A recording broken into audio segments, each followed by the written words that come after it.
of the fair, the air conditioning broke. And during just the few hours to repair the air conditioning, his chocolate construct fell over. Oh He no. was not disqualified, and he even got the title because the guys could see that he picked up the right ingredients, explained why he took that chocolate rather than the other one, and so on.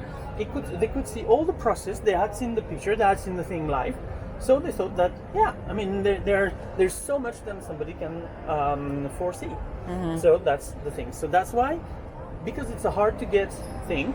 Because if they believe that lots of people deserve titles, they're going to give lots of titles. But if they believe that no one deserves titles, they're not going to give any titles. Right. You see, as opposed to the medals. So once you earn the title, it's a lifetime title. So that's the good thing. Tarte au citron. Et pour les macarons en dégustation, what would you like to try for the macarons? The fine champagne. The fine champagne? How about you? Apricot. Apricot. Un macaron, fine champagne et un abricot, voilà tout à fait.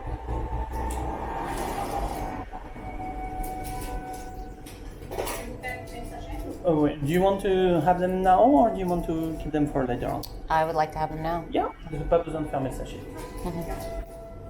Merci. Le feuille.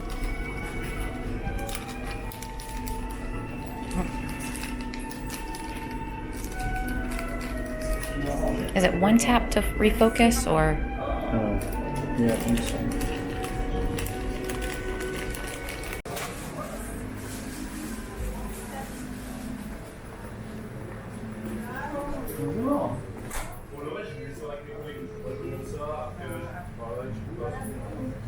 Ils vont terminer avec 780. And so that's for you. Okay. No gluten. And then we've got the. I'm just going to double check. Il y a pas de gluten dans le fromage. Okay, so you're going to be French now. Okay. So the way to carry the bread when you. Yes, exactly. Voila, like this. You don't put any pressure on the baguette. This one you can put in my pouch. Perfect. You're the perfect Frenchman now. Uh-huh. Yet another reason to love him. The buildings here are so beautiful. We are lucky because first, because there was actually nothing of strategical interest. It did not suffer from any bombing during the Second World War. Stray bombs from time to time, but that's as far as it gets. Because we lost faster than the English, we didn't have time to bomb Berlin, so we had no retaliation.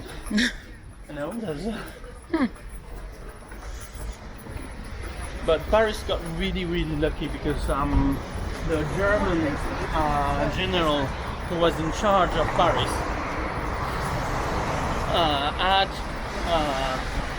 could have blown all the monuments of Paris because Hitler had them rigged with bombs, and Hitler's orders were, if the Allies were to enter Paris, to just blow all the things.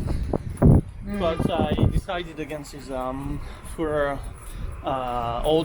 and he surrendered Paris without blowing the building. So tell me, because it's just the two of you, there's something I can offer you to do. You've got red wine, you've got white wine, and you've got champagne in this store. If you feel that it would be just a little bit too much to open all three of them in the course of this one, we could have the champagne and one of the wines, and the other one you take it away with you. Yeah, that sounds perfect. Would you like to do that? Yes. That would be a shame to open a bottle if you can't finish it. Right, absolutely. Whereas you can probably finish it at the hotel. But again, that's only something that I can do because that's the two of you. Right. All the people have been tricky.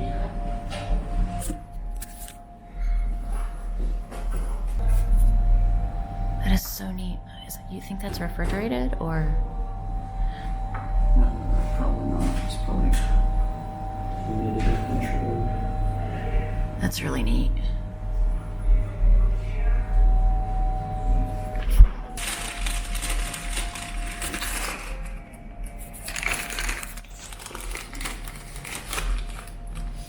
Huh? Thank you.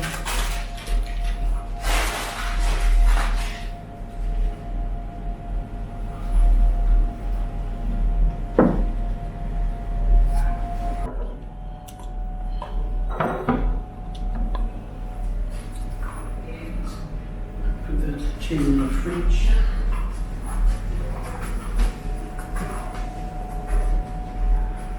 I don't know what that is, but it looks good.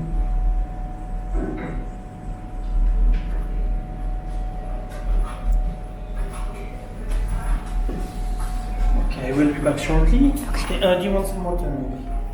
I'm okay. Yeah, it's fine. We'll be waiting. No, you're fine. I'm going to wash my hands. Which one would you like to... White. You want the white? Mm-hmm. Okay. So I'm going to leave the white in the fridge until we open it, and I'm going to put this one, we're going to get a bag Okay. on the way out.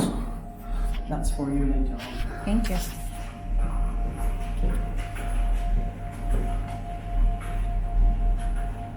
It's a Pinot Noir.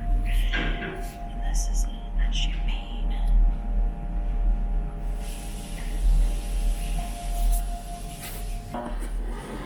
Let's start to enjoy a mini version of a French meal. Okay. So, we're going to have the starters.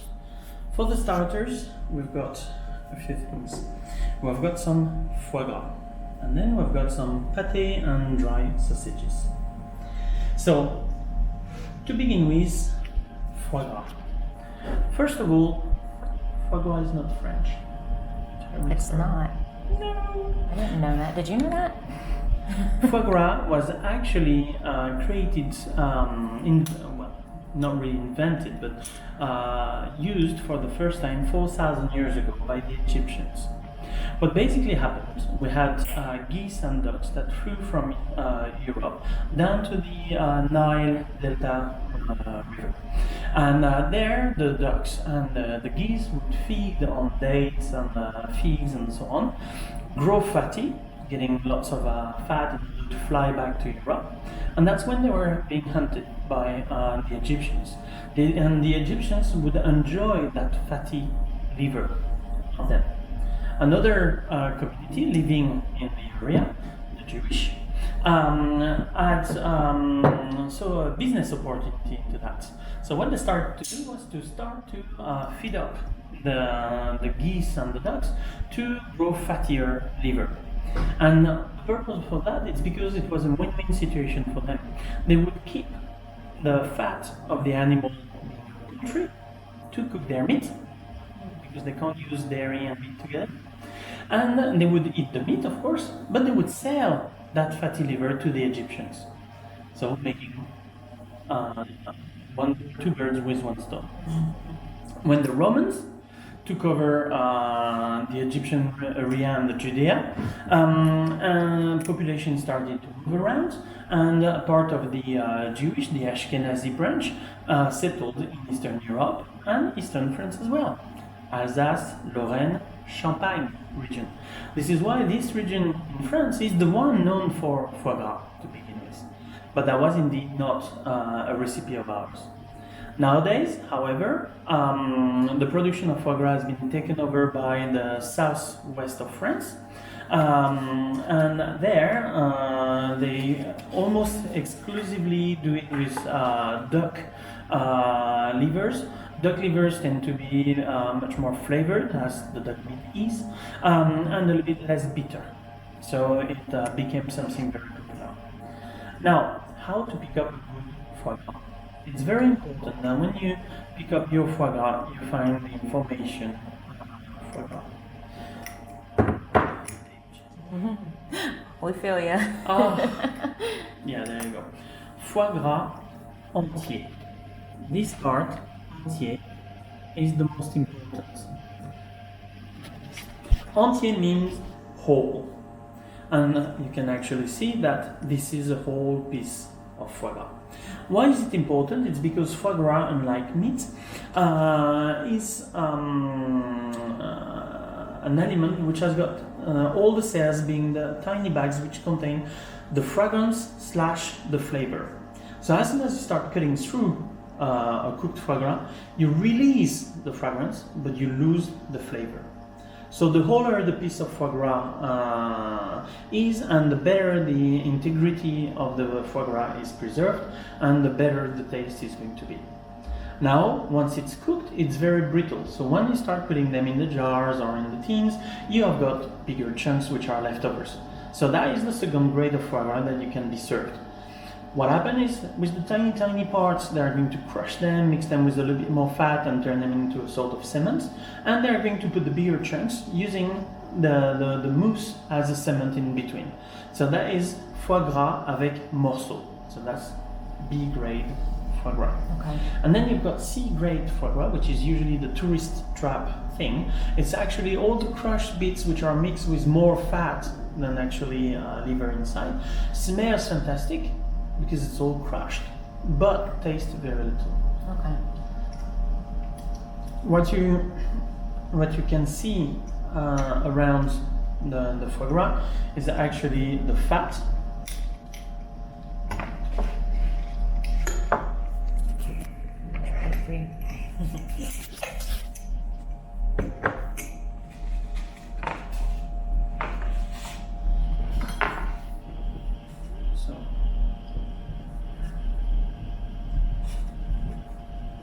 This is how the foie gras looks like.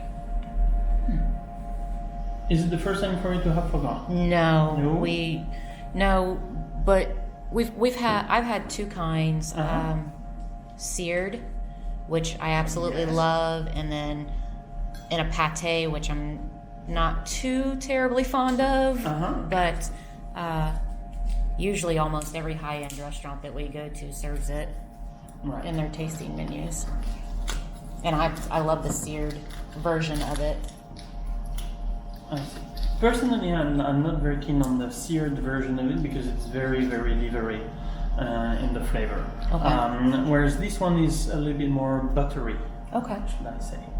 But yeah, it's definitely a personal taste, and this is also a good one.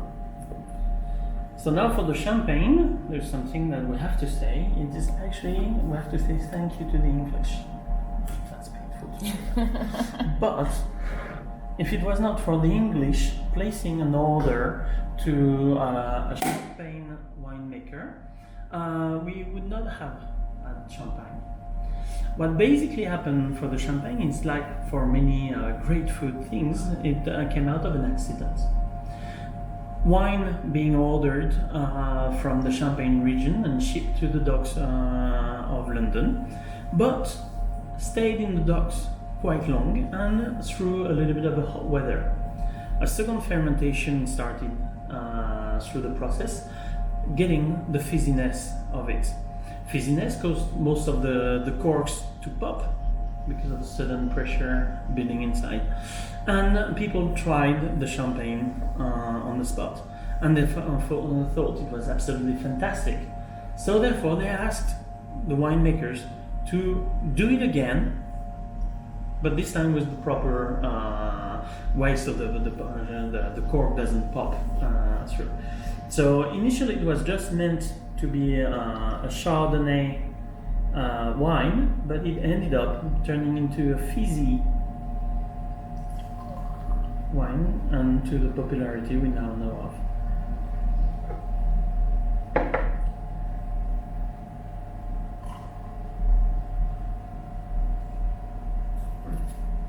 Cheer. Do you know what we say when we cheer? I don't. Salud. Salud is Spanish.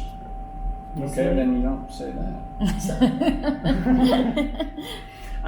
But salud is also hi when you're among friends. When you cheer, you say santé. Santé means health. Santé. Santé. Yes. Okay. You've got important rules about cheering in France. First thing, when you cheer with somebody, you always look at that person in the eye. Also, you never cross the beams when you're with several people. So were we four, if I go and toast with you, you don't go and toast with the other person at the same time. You know, you don't make a crux simple. Okay. And you never toast with either an empty glass or water. It brings bad luck.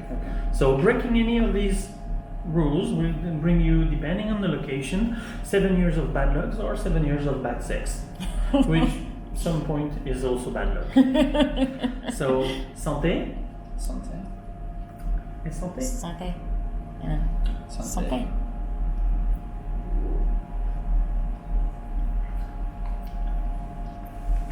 Now, could you pass me the baguette so I can explain you a little bit about that wonderful stick of love? The baguette, do you know when it was invented? No. It's actually very recent. The baguette was not created by a genius that woke up a morning and thought, I'm going to create the baguette and become famous. Because that wouldn't be called a baguette, that would be called a fancy name or his name. It was created out of a necessity. End of the 19th century, France was meant to hold, in 1900, the Universal Exposition. The Universal Exposition was something that was meant to be 10 times bigger than the World Exposition, for which they released the Eiffel Tower. So in that time, World Exposition, that was the world known as we had it. So it was America, Canada, England, and Commonwealth, Europe, and that was it, and Russia. So that was the world in 1889. But in 1900, we had to count also for some South Americans, Mexicans, Indians, Japanese, Chinese delegations. So France had to carry on impressing the people. So it was no longer into the scale of the building, but more into the space and the new invention and technology. And we were late on the bloody English for one thing. They had a metro system. They had the subway. But in Paris, we did not have it. We had horse-drawn omnibuses and horse-drawn taxis and so on. No bigger transportation system. So, in order to be ready for 1900 and the Universal Exposition, in 3 years' time, we built up 6 subway lines, which was actually, in some sort of way, the achievements of the 1900. In only 3 years' time, to be able to have 6 operating lines was something deemed to be impossible when they started in 1897. So 1897 in Paris, lots of people gathered from all the regions of France, miners from the north, woodworkers and stoneworkers from the Alps and the Massif Central, specific iron workers from other regions, all set onto different stations, locations of Paris to build the stations and dig the tunnels. People would carry a blade, not so much for self-defense, but because the big sourdough bread, you needed a blade to cut a piece of bread. In order to cut down these stabbing incidents, first the police prefecture, but then the government banned the carrying of any sorts of weapon with yourself as of this period. So that's food for thought for the Second Amendment. So the problem was, how do you get a piece of bread? The big sourdough bread, when it's a little bit old, you're going to tear off your fingers before you can get a piece of bread. So the bakers came in action. The Bakers Union came up with a solution that would fit the side of the palm of your hand. You hold it, you twist it, and then you pass it on to your neighbor. Oh. Hello, neighbor. Neighbor does the same. Hold, twist, get a piece of bread. Easy peasy, breaky squeezy. Interesting. And in French, do you know how to say friend? I don't know. How to say friends? A friend. Friend. Friend. Those memories in your phone? No. Friends is ami. But when you call a chap, a buddy, a mate, and everything, you call him a copain. And Say that again. copain. Copain. Copain? C'est mon copain. It's my friend. It's my chap. It's my buddy. C'est mon petit copain. It's my boyfriend. But the thing is, in copain, what do you hear? You hear co and pain. Pain is the bread. Co is sharing. So the friend is the person. The mate is the person with who you share the bread. Germs. You need germs. In America, you've got the 10-second rules. It drops, you've got 10 seconds to grab it, otherwise you throw it away. In some states, it's down to 5 seconds. In France, it's 5 minutes. If after 5 minutes it didn't come back by itself on your plate, then you go and get it. And the best way to enjoy foie gras is, because of all the nature of the foie gras itself, is to actually not spread it, but to put a chunk of it onto your piece of bread, and that is chewing action that is going to release the flavor in your mouth for yourself, not for the others. Okay. No. So whenever you've got a party, you don't prepare the toast of the foie gras. What you do is you're going to have your foie gras in the presentation, and you're going to have the toast served next to it, and then the people are going to help themselves with the portion of their liking, and spreading or not spreading and everything. But then you lose the fragrance in the room, but you don't care, because you want the people to enjoy the foie gras by themselves. So can I use the cornbread instead Of course, the of baguette? course. Okay. The baguette, I mean, yes, I passed it on to you, the reflex, but yeah, you've got the cornbread. Okay. Cornbread is going to have traces of wheat, but it should be sort of okay. Now, what is really scary is when you start getting into the celiacs breads. You know, a baguette has got a lifespan of let's say 12 hours. You know? The sourdough bread has got 2 weeks. The celiac sealed bread and everything, 4 months. Just It's really good. It's good. And as you enjoy it, you can also take a sip of champagne, because this preparation comes from the same region as the wine. And so what happens is you're doing what we call the natural pairing. They can only go well together, because that's when the champagne makers, when the winemakers do their what we call the natural pairing, is because as children, as teenagers, they were fed with local food, so their taste buds got used to certain intensity of flavors and everything. So when they make their own wines, unconsciously they would make them to pair with the food they have. So in doubt, whenever you've got a bottle of wine, if you want to be sure it's going to match in the flavors, then you pick up something which comes from the same region, a cheese or a main dish. And when you do so, nothing wrong can happen. Now, here you've got 3 other products. At the far end, over there, the round one, it's the Rosette de Lyon. The Rosette de Lyon is a dry sausage. It's round, and that's where it comes, it gets its name. Rosette, it's an architectural term for the tiny round stained glasses. So you've got rosas, which are the massive ones, like in Reims, like in Westminster's, or in Paris, in Notre Dame. And then you've got the rosette, which are the tiny ones, which are above secondary doors or above archways. And they call it the rosette because the use of the beef meat, pork meat, and fat remind you the structure of a kind of different colors glass being used for the rosettes, so for the stained glass. So that's why it was called a rosette. Next to it, in the middle, you've got some pâté de campagne. Pâté de campagne is very different. When you're in the world of pâtés in France, and I know that usually is a scary word in America because it has got very bad press, unfortunately, you've got different things. You've got 4 distinctive things. First, you've got the foie gras, and the foie gras is the Rolls Royce of the pâtés, but that is 100% liver.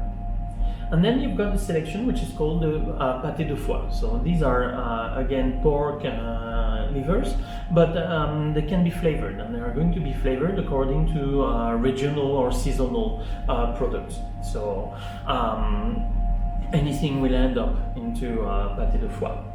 And then you have got this one. That is actually the biggest part of it, because Pâté de foie and foie gras. Foie gras, there is only two types of foie gras, goose or liver. Pâté de foie, it's always usually pork liver and then a special seasoning. And then the pâté de campagne, countryside pâté, is actually when your grandfather went for the hunt, came back with a boar or a deer, and had leftovers of meat and the liver and something, and that your grandmother would not waste them, and they would turn them into pâté. So into the pâté de campagne, you always have got meat up to usually around 50%. You're going to have liver, which then enters just as a condiment in order to bring some flavor, so that brings some bitterness. You've got the fat, because the purpose of the pâté in the past was to be eaten in winter time when meat was scarce and when you needed to have both proteins and fat for energy. And then a local thing. So depending on the season, rainy season and fall or spring, mushrooms. South of France towards Italy, olives. Towards Spain, green or red peppers. Near a port like Bordeaux or Marseille, maybe cashew nuts or pistachio. And so there you go. Whatever was found was put in. Sometimes a dash of port or a glass of white wine, for flavoring. So that's why this one is very interesting, and you've got as many recipes for pâté de campagne as you have got grandmothers. So there's no two which are similar. This one comes from the region of Savoy, and in Savoy there is a plant called the bear's garlic. And it was called bear's garlic because the plant looks like a garlic clove. So and the bears love it. It doesn't taste at all of garlic, but it looks like a little bit like a garlic clove. And like there's cat's herb, well, there's the garlic's one, the bear's garlic. And this one is mixed with the pork meat and the livers and the pâté to make something unique. And the last meat is actually beef. That would be a French version of a jerky, except that it doesn't get the chewiness and the strong flavor of it. And that one is what we call viande de grison, and that is very often eaten with raclette or fondue cheese. So please.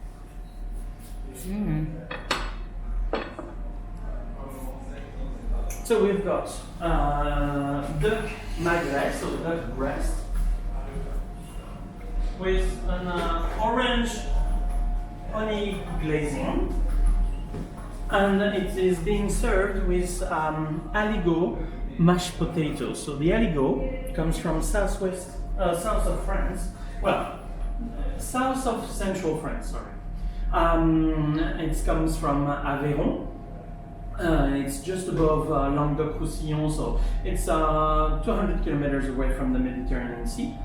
And they're using cheese and garlic in the mashed potato. Looks good. Looks really creamy. Yeah.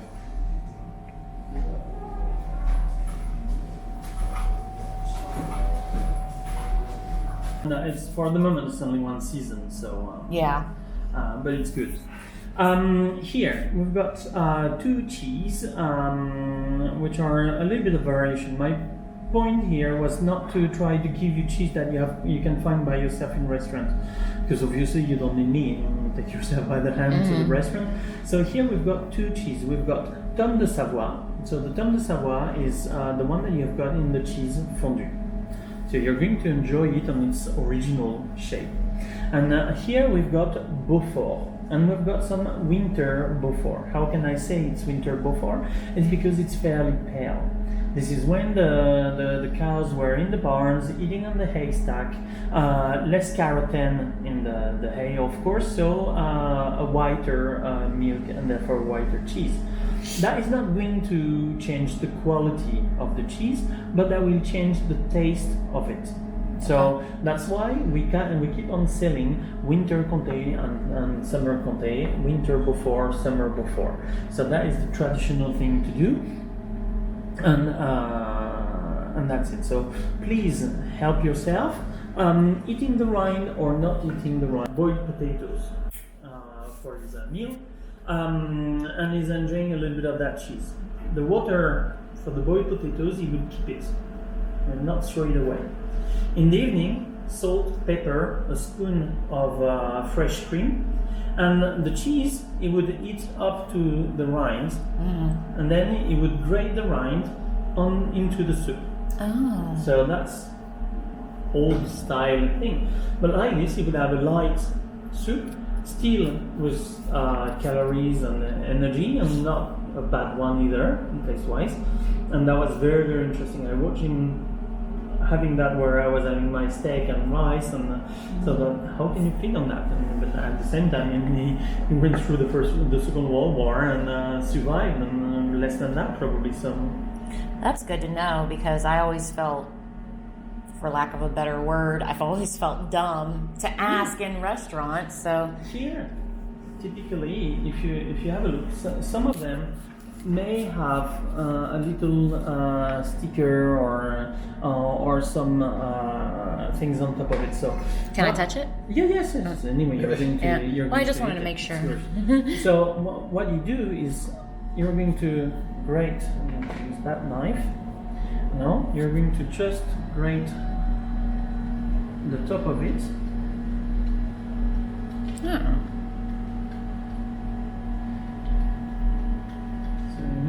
You're just removing just literally a millimeter.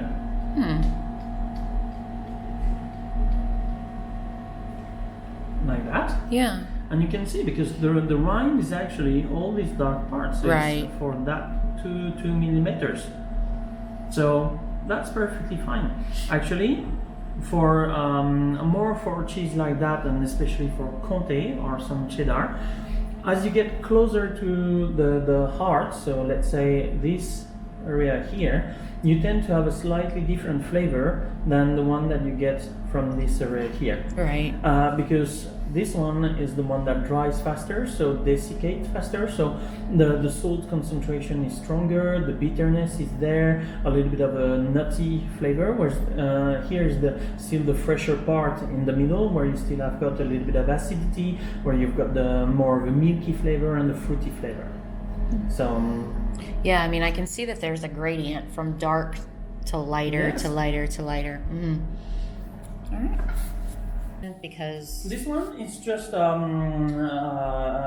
another approach for the famous tarte au citron meringue. So that is supposed to be meringue, but actually it's a decomposed meringue. So Okay. meringue is egg white and sugar, and on top of it you've got the sugar bubbles, and you've got the egg white, which is not mixed to the sugar. So it's more. Have you ever had the floating? What we call it, île flottante, floating island. You know, the whisked egg white that is served onto vanilla custard I with. think that was my dessert last night. Was that on top of caramel? okay. Vanilla custard and caramel. Yeah. Okay. So that's more of these things. So it's meant to be light, and underneath you've got lemon cream, a shortbread cookie flavored with vanilla. Okay. You want to cut it up? So this is what our hotel actually looks like down in the lobby. We are waiting for our room to be cleaned. We thought it would be done by the time we were done, but it's not. Thanks. Okay, so attempt number 2 at our new room. It's called the Diamond Noir, which is black diamond. And go ahead, shut it. So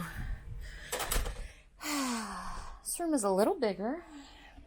Quite a bit bigger. Yeah, so we have a sofa over here. I don't know if you can really see the aesthetic of the sofa, but it's like down and up. We've been day drinking. And then there is a refrigerator there, and we've got a light, and then we have the bed with all of the extra pillows that I requested. And then they brought all of our luggage in. All of our shopping bags are over there. And it looks a lot... I'm so confused. Is that a door? This is open. Oh, that's open. That's good to know. So then over here we have like a little, I don't know, desk sort of dealio. And we have lighting. Ooh, we have a robe and slippers. And then we come in here and we have, I don't know if you can see that because it's all black, but we have a full-blown bathtub. Oof, I just hit my hip on the wall. Yep, we have, the bathtub is huge. And then we have, turn the lights back on, please, thank you. And then we have a sink, and I don't know if you can see all the little diamond accents. So that's really cool. And the shower is massive. And the shower is massive. So we come into the shower. Oh, it's super dark in here. Are there any lights in here? Oh, wow. But nobody can actually see that because it's super dark in here. Are there lights? Hold on. John will light the room. So we have, oh, that's my eyeball. So there are, show over here. Yeah. So there's one shower head there, one shower head there, one shower head there. We have one shower head up here, there, and then a large shower head, and then there is a shower head up above. And the controls, then we get to figure it out. Yep, and then the controls, Right, we can. try it. No! Kidding.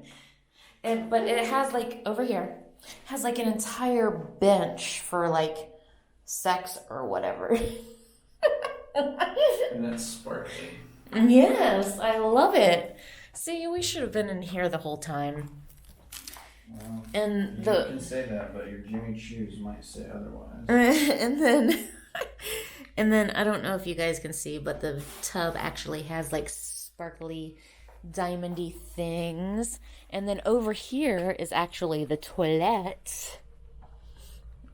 So you open it up and the toilet is completely separate from the rest of the room, which is kind of nice. And there it is. All right, day drinking. What's that for? That's the vent.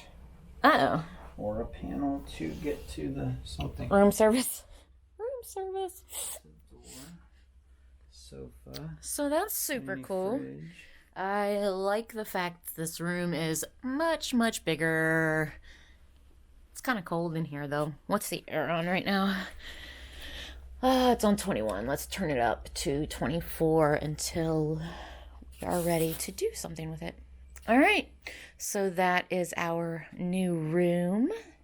And like I said, they brought all of our luggage in for us. So that's super nice. And,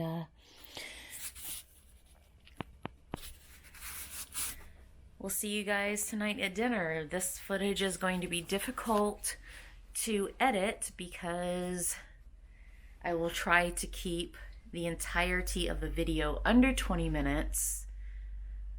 And I'm not sure how well that's going to work out because there was a lot of really good information on the food tour today. So, hopefully I can keep it under 20 minutes. I know viewer retention isn't very long, so I will work with it. I've been day drinking. Did you just laugh at me? No, I snickered. And, Philosophy. what was I saying? Oh, so we have dinner tonight at where? L'Agape. Whatever he just said. The Gap. The Gap. Pretty sure it means the Gap in French. Which is not the clothing store. Because cotton is delicious, but way too fibrous for our And diet. tonight we may be making a detour to the funner side of Paris, the nightlife of Paris, since I have been day drinking. And if I stop now, then that would just suck. So I will conclude that into the evening. See you at dinner. Bye. So here's something also new. So there is the front door. There is the bathroom. And then you close it. And there is a mirror. And then, and then our closet is huge. We didn't see the closet at first. For a hotel closet, it's pretty huge. Yep. So, okay. Bye.